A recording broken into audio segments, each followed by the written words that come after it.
When it comes to code development, I think it's probably pretty safe to say that most of us want to work faster and smarter and want to improve our overall coding efficiency. And most of us also probably know that AI is a great way to help us with all of those things. But that may not be as easy as it sounds. A lot of today's coding workspaces aren't built with AI in mind. But Microchip's MPLAB AI assisted development ecosystem is. And yep, that's exactly what we're talking about today. Hi, I'm Amelia Dalton, host of Chalk Talk. In this episode of Chalk Talk, Rodger Richey from Microchip and I explore how MPLAB AI Coding Assistant can help you work more efficiently and intelligently and streamline access to documentation, examples, and support as you write code. We also investigate the multitude of resources included in the MPLAB AI assisted development ecosystem and examine how the MPLAB Smart Workspace, MPLAB MCP, and MPLAB Agent work together to help you write smarter code faster. And before we get started, don't forget to click that link. There you can find even more information about this topic from Microchip. Hi, Rodger. Thank you so much for joining me. Hi, Amelia. Thank you for the invite.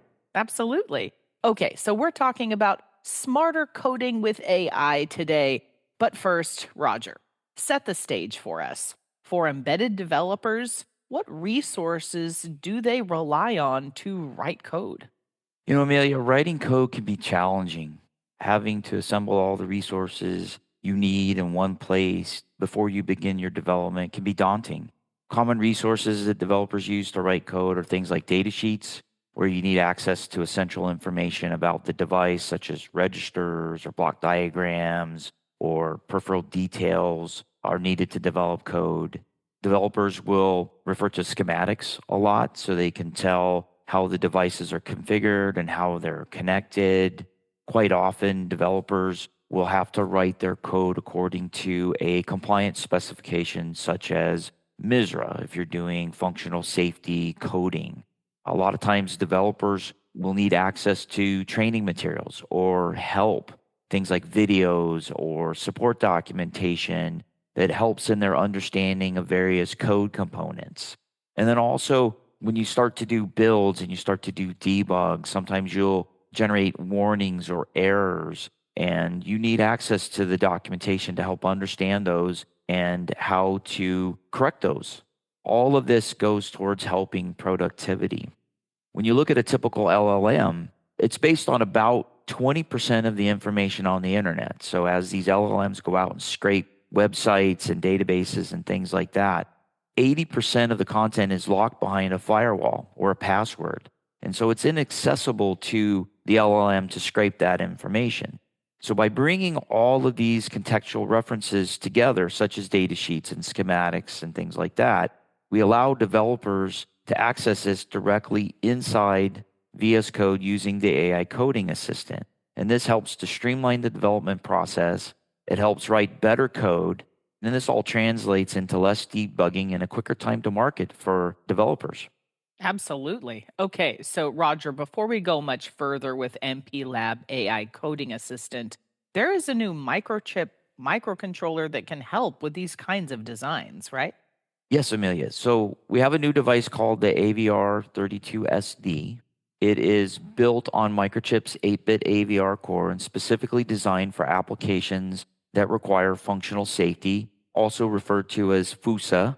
These are typically automotive applications or medical applications or certain types of industrial applications where features like having the ability to disable programming and debug once the part is installed in the field, or clock failure detection. These features are very important for these safety critical applications. And to support the development of this new microcontroller, our AI coding assistant offers the ability to integrate coding style guidelines, such as MISRA. Typical applications will have to be certified. They have to meet certain coding standards.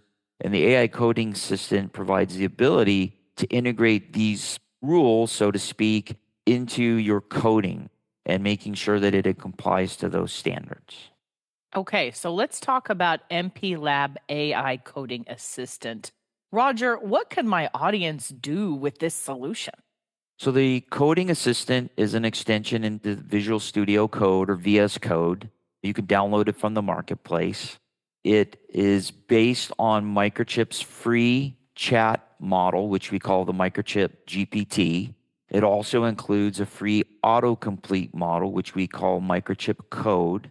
It allows you to do not only coding, but it allows you to do many other things. So generating comments, refactoring code. And then when we apply agents, it opens up to a whole range of applications such as programming and debugging and compiling your code automatically through the use of tools. One thing to note, we don't store any user activity. We don't store code or queries.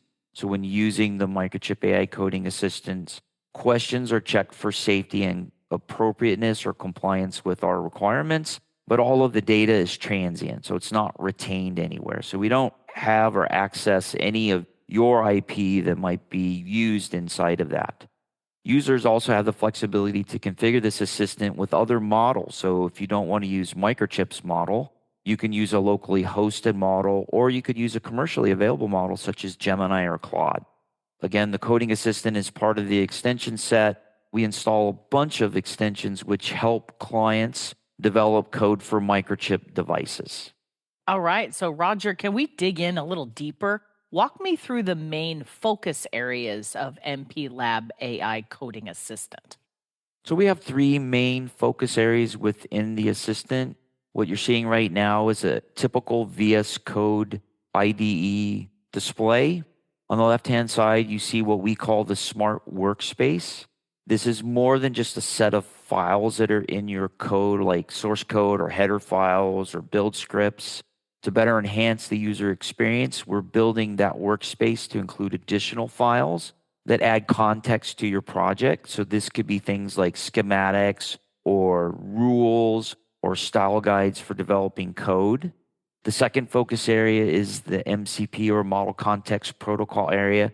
Here's where you see a list of the servers that are available, and these provide additional context for the AI coding assistant. The third area is the agent. So at the bottom, this is a place where you can access our agent. AI agents are something that allow users to take actions. Traditionally, this arrangement with the AI has been a chat interface where you're typing text in and you're getting text back. But with an agent, it allows you to take actions on behalf of the developer using tools that we provide or tools that you can create yourself. All right, so Roger, I'm really interested in the chat interface. Talk to me more about that.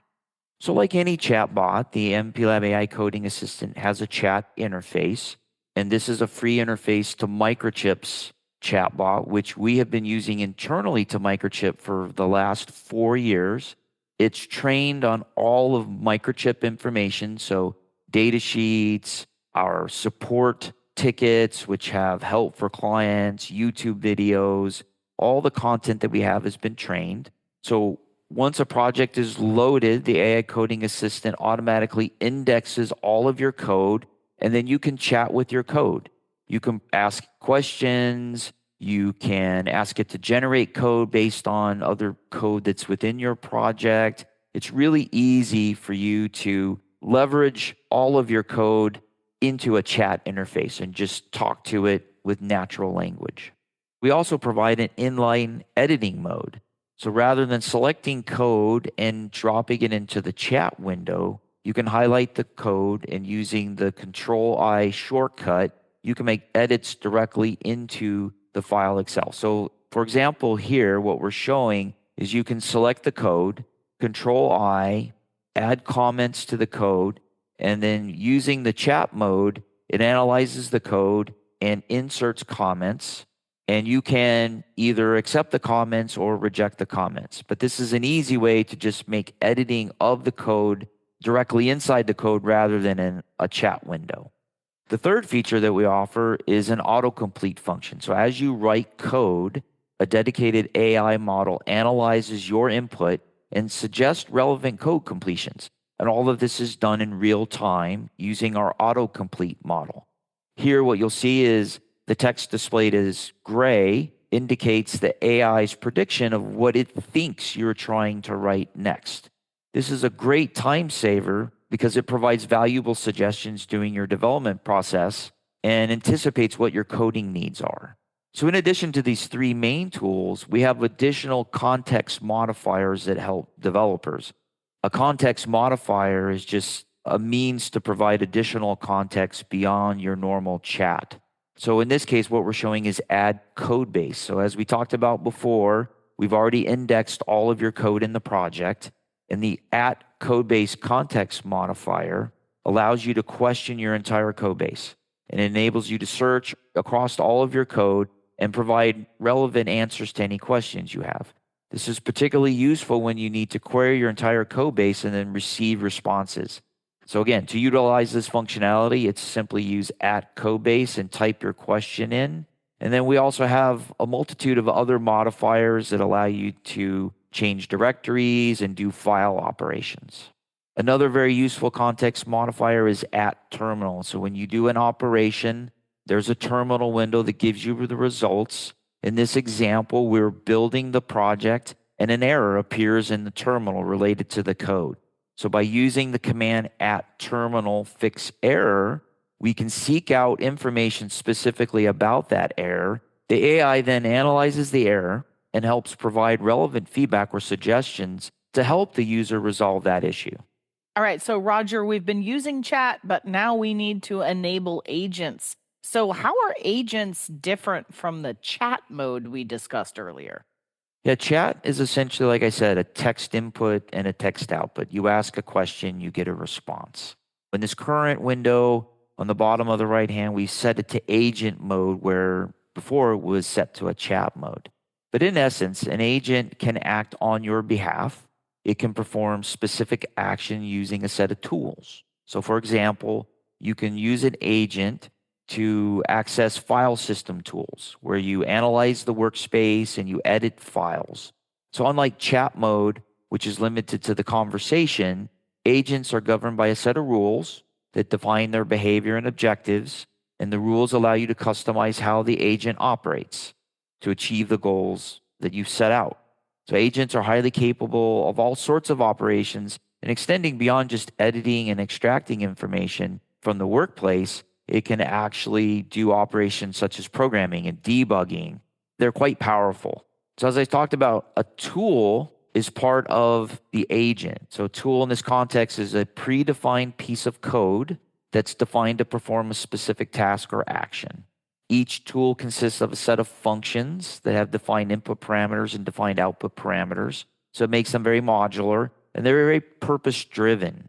So when a user submits a query, the LLM analyzes the request and determines which tools to use. And the LLM is quite capable of selecting the appropriate tool. It passes the necessary arguments from your query, and then it processes the tool's response to give you an answer. One thing to keep in mind is that a LLM can not only call a single tool, but it can call multiple tools in a sequence or a combination depending upon the complexity of the user's query. This dynamic tool calling capability is what enables agents to perform a wide range of actions and deliver comprehensive solutions to the user's query. Roger, what about the workspace tools? Can you walk me through those as well?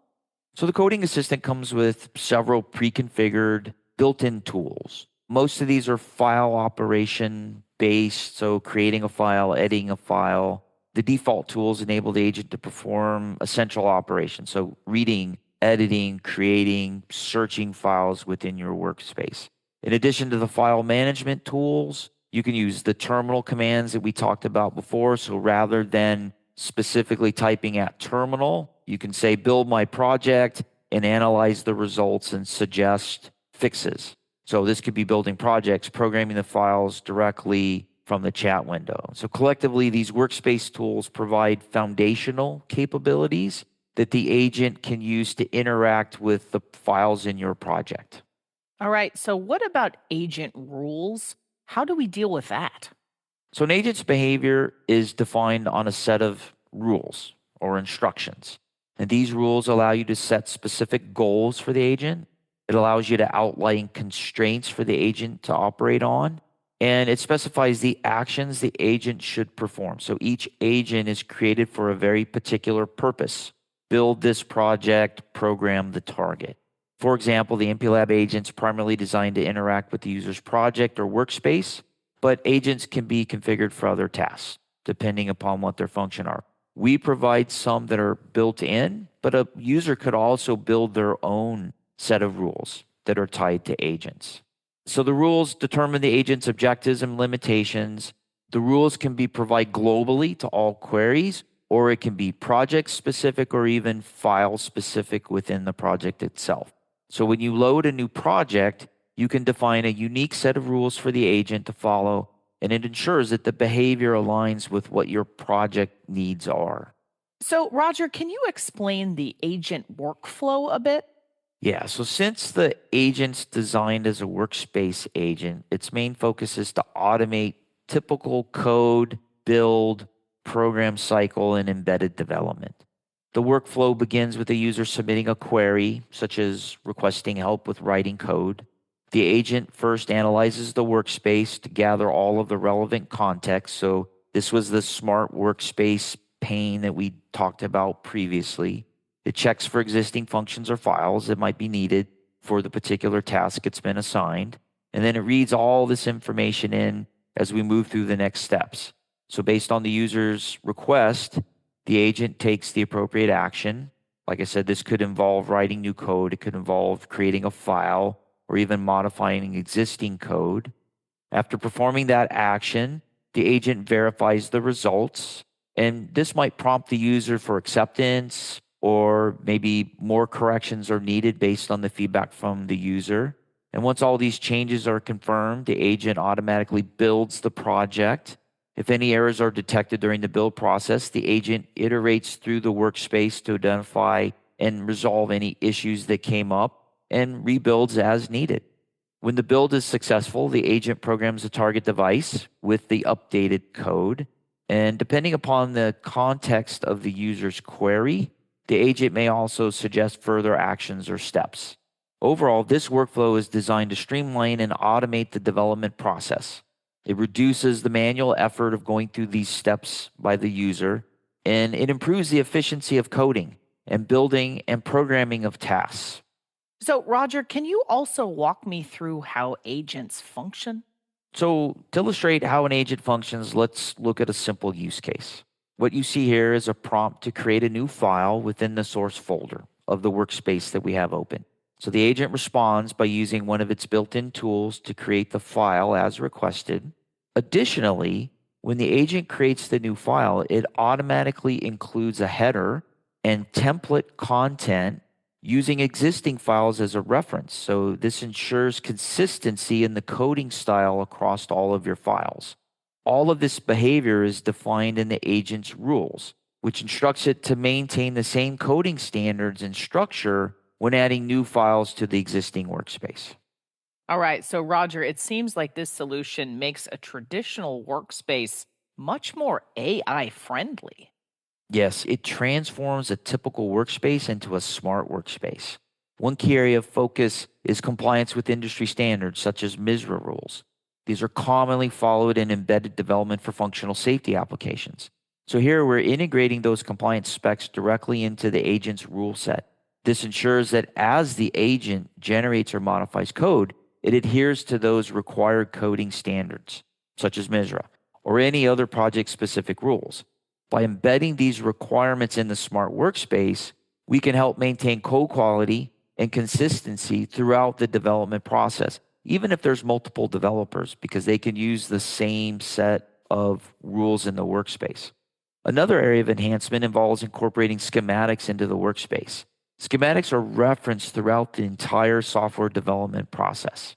So for example, the agent can access the bill of materials, the net list of the schematic, and it can use that pin information from the schematic to generate code that's tailored to the specific eval board or target application the user has.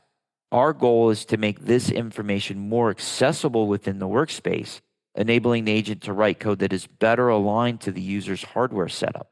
And additionally, we're exploring ways to leverage code comments as a source of contextual information for the agent. So these are the comments that the user may have already written for their source code. By including structured comments within the workspace, we can provide the agent with additional context, allowing it to make better decisions and delivering better responses to the users.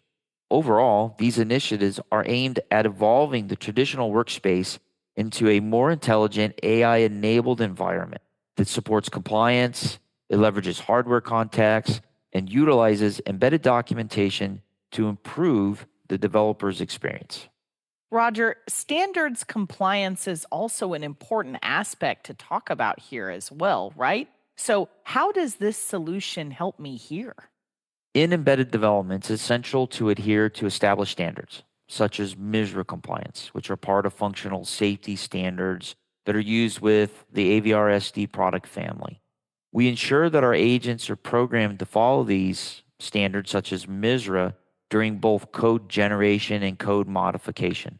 These guidelines are integrated into the agent so that any code that's produced automatically complies with the required standards.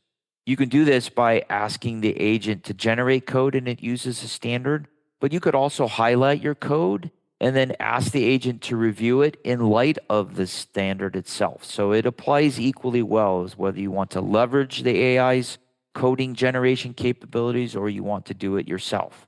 So we're actively working to enhance the agent's awareness of the coding guidelines and any other specification related requirements to ensure that all the generated code meets that compliance criteria. So, can we also talk about the model context protocol as well? Yeah, so Model Context Protocol, or MCP, as it's typically referred to, is an open standard, and it's designed to connect agents with externally hosted tools. So, for instance, Bitbucket or GitHub or a repository. Using Model Context Protocol, we can connect to those tools. Previously, we looked at agents using built-in tools, such as reading and editing and creating files. So with MCP, agents can now access and interact with tools that are hosted remotely outside of our local environment. The protocol enables greater flexibility and scalability by allowing the agent to leverage a broader set of tools than what's provided with the tool or using services that are beyond those. So let's explore how MCP works and how it enhances the agent's ability to perform these more complex and diverse tasks. Here we have a set of tools specifically designed to provide documentation and information about Microchip's products. While the built-in tools primarily focus on file system, the MCP server extends the agent's capabilities by providing Microchip-specific documentation and resource. So users can perform more advanced tasks such as searching data sheets, retrieving detailed product information directly within their development environment.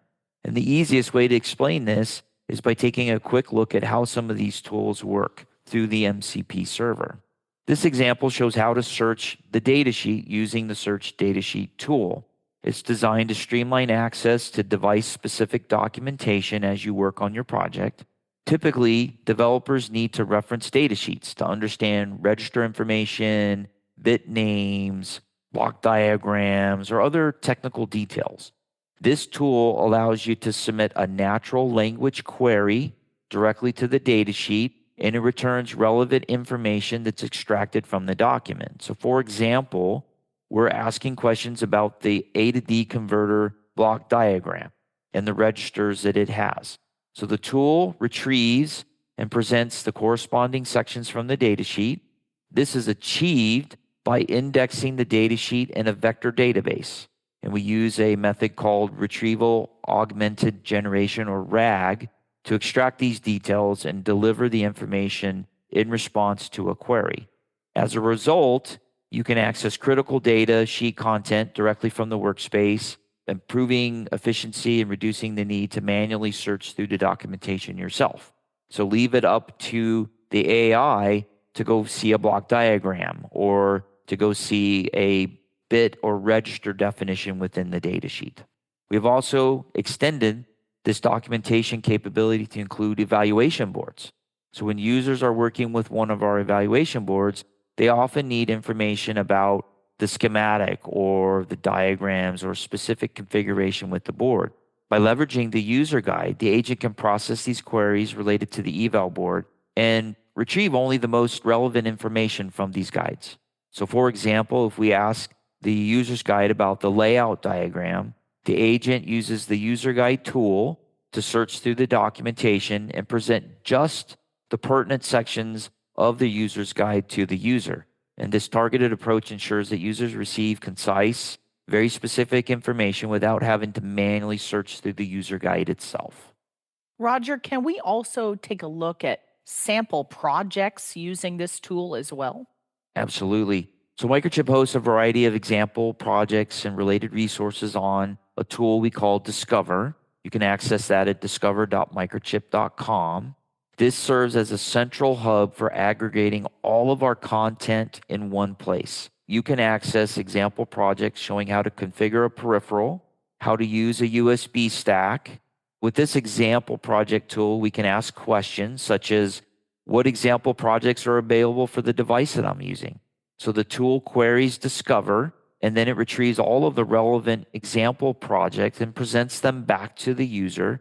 The queries can be very broad or it can be highly specific, such as USB or touch sensing or motor control.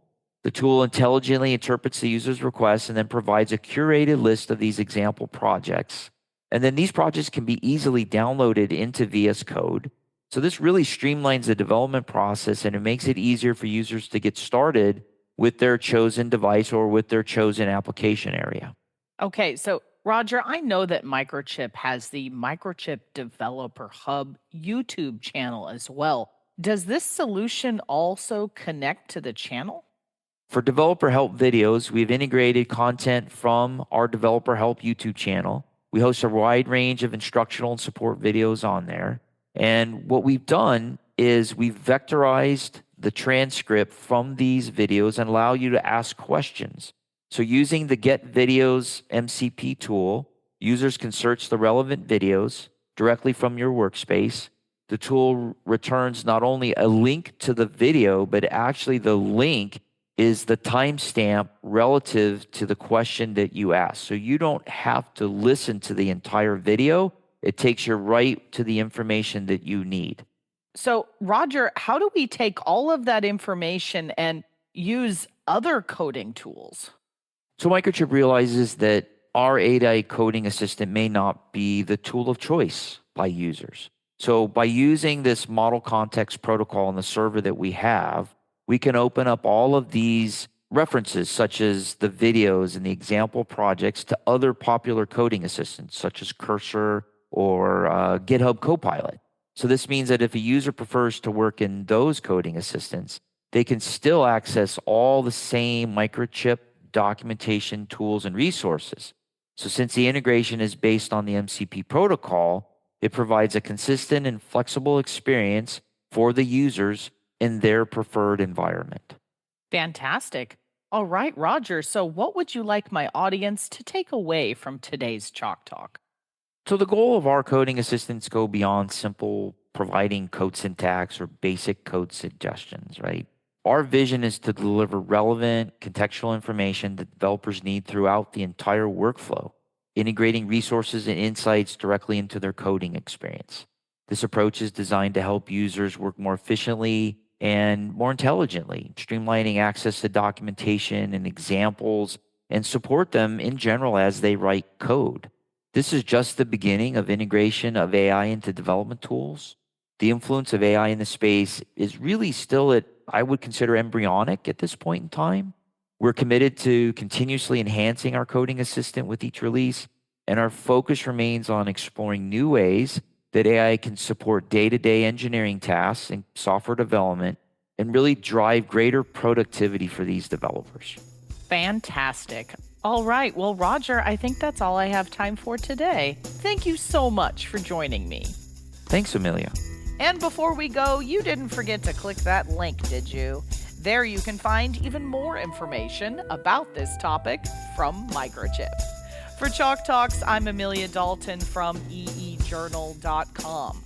For more Chalk Talks, head on over to the Chalk Talk section of EE Journal. You can't miss it, it's right across the top. Or head on over to YouTube, youtube.com/EE Journal.